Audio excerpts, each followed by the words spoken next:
Perkenalkan, nama saya Jutri Valdiotnil dengan NIM 23060300005 dari kelas Exercise dan Terapi Prodi Ilmu Keluargaan. Di sini saya akan membahas terkait konsep-konsep dasar jurnalistik untuk memenuhi tugas jurnalistik olahraga. Baik, yang pertama saya akan membahas tentang konsep dasar jurnalistik.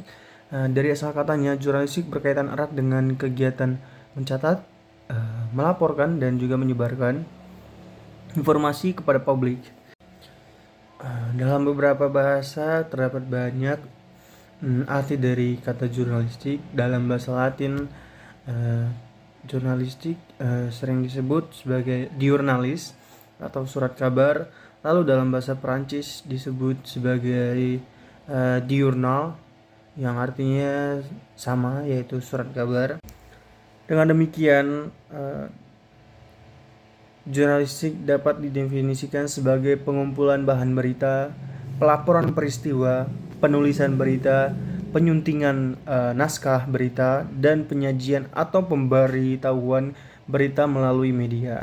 Sedangkan beberapa ahli menyatakan jurnalistik adalah kepandaian dalam mengarang yang tujuan pokoknya adalah untuk memberitakan kabar atau informasi kepada masyarakat umum secepat mungkin dan tersiar seluas mungkin, menurut Adi Negro dari Hukum Komunikasi Jurnalistik tahun 1984.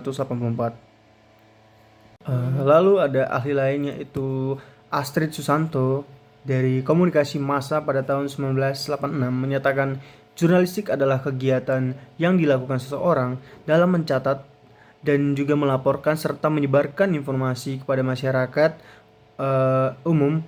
Lalu informasi yang dimaksud berkenaan dengan kegiatan sehari-hari. Lalu saya akan menjelaskan beberapa sejarah jurnalistik di dunia. Sejarah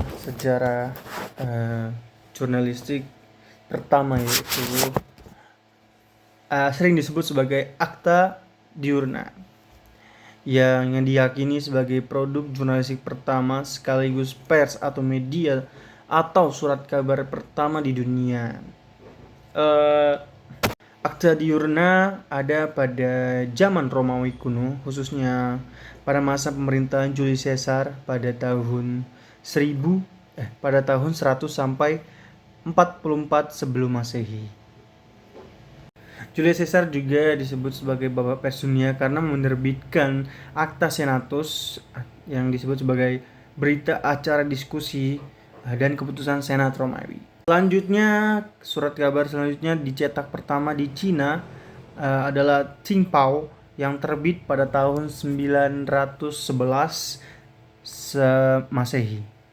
Lalu surat kabar cetak selanjutnya terbit di teratur setiap hari pertama di Oxford Gazette di Inggris pada tahun 1665 Masehi.